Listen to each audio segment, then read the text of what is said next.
Hello everyone, Assalamu alaikum, and this is Nokib from Sydney, Australia. So after a long time, because last 3 weeks আমি আমার final exam পড়াশোনা তারপর হচ্ছে job নিয়ে খুব busy ছিলাম, যার কারণে হচ্ছে এতদিন ভিডিও দিতে পারিনি, but from now I'll try to keep updating with you guys.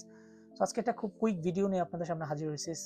সবার একটা মিসকনসেপশন আছে যে বাংলাদেশ থেকে অনেক এজেন্সিরা বলে যে ফ্রুট পিকিং কাজের জন্য, ফ্রুট পিকিং মিনস স্ট্রবেরি বাগান, আম বাগান, লিচু বাগান, তারপর হচ্ছে কমলার বাগান যেগুলো আছে, এগুলো থেকে ফ্রুট পিক করা মানে ফলগুলো কালেক্ট করা বা অন্যান্য প্রসেস যেগুলো আছে, এই ধরনের কাজের জন্য নাকি বাংলাদেশ থেকে লোক নিচ্ছে 10 লাখ, 15 লাখ, 20 লাখ, হোয়াট এভার টাকা দিয়ে কন্ট্রাক্ট নিয়ে। সো এ ধরনের কিছু আছে কিনা এটা অনেকেই কোশ্চেন করে, বা এটার মধ্যে অনেকের ভুল ধারণা থাকে। So I am clearly say that এই ধরনের কোনো ভিসা বাংলাদেশিদের জন্য নেই। কেন নেই? এই ধরনের ভিসা কাদের প্রোভাইড করে বা এই ধরনের কাজ কারা করতে পারে? যারা ওয়ার্কিং হলিডে ভিসার থ্রুতে আসে। সো ওয়ার্কিং হলিডে ভিসাটা হচ্ছে স্পেসিফিক কিছু কান্ট্রির জন্য অস্ট্রেলিয়া প্রোভাইড করে working holiday visa, such as আপনার জাপান, ইউকে, মালয়েশিয়া, কোরিয়া, এই ধরনের কিছু স্পেসিফিক কান্ট্রির জন্য ওয়ার্কিং হলিডে ভিসায় তারা এসে এসব ধরনের কাজ করতে পারে।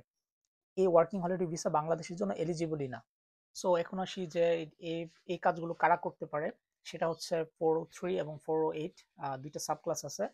এই দুইটা সাব ক্লাসের আন্ডারে 403 হচ্ছে কিছু স্পেসিফিক কান্ট্রির জন্য, like Fiji, Vanuatu, Tonga, so এইসব স্পেসিফিক কান্ট্রির জন্য, এবং হচ্ছে 408 সাব ক্লাস ভিসা, এটা হচ্ছে আপনার স্পেসিফিক কোনো এমপ্লয়ার বা যদি স্পন্সর করে তাহলে সেক্ষেত্রে এটা আসা যায়, বাট এটার সাথে বাংলাদেশের কোনো সম্পর্ক নাই, এবং বাংলাদেশের জন্য এই ধরনের কোনো ভিসার নিয়ম বা এই ধরনের কোনো ভিসা প্রোভাইড করে না অস্ট্রেলিয়া।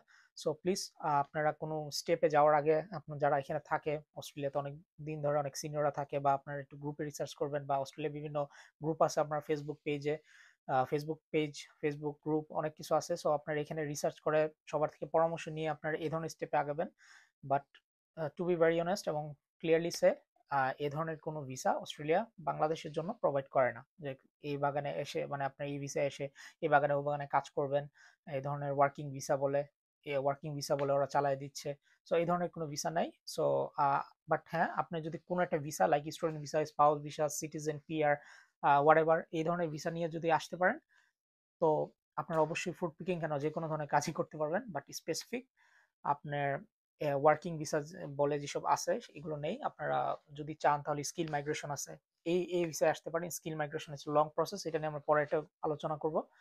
বাট এই ধরনের ভিসায় স্কিল মাইগ্রেশন আপনার ডাইরেক্ট পিআর নিয়ে আসা যায়, পার্মানেন্ট রেসিডেন্সি নিয়ে আপনি অস্ট্রেলিয়াতে আসতে পারবেন। সো এটা different case.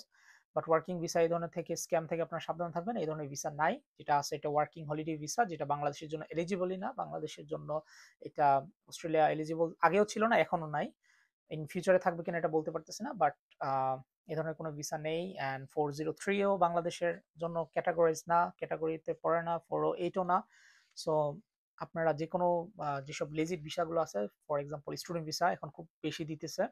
So student visa very common হয়ে গেছে, এবং এই ভিসা এসে আপনার 24 hours a week, 48 hours fortnight কাজ করতে পারবেন। আর হচ্ছে লাইক স্পাউস ভিসা, আপনার যদি হাজব্যান্ড এখানে থাকে তাহলে আপনি স্পাউস ভিসা এসে ফুল টাইম কাজ করতে পারবেন, যে কোনো ধরনের কাজই করতে পারবেন। আর হচ্ছে স্কিল মাইগ্রেশন, তারপর হচ্ছে আপনি যদি এখানে কোনো সিটিজেনকে মানে ম্যারি করেন, তাহলে ওই ভিসায় এসে আপনারা এইভাবে কাজ করতে পারবেন। বাট এই ধরনের কোনো ভিসা নাই। সো এটা হচ্ছে আজকের ভিডিও। সো কোনো মিসকনসেপশনে পড়বেন না, কোনো কনফিউশন নাই এটাতে। আপনারা তারপর রিসার্চ করবেন অনলাইনে, রিসার্চ করে যে কোনো ধরনের স্টেপস নেবেন। So thank you so much, and see you in the next video. Cheers.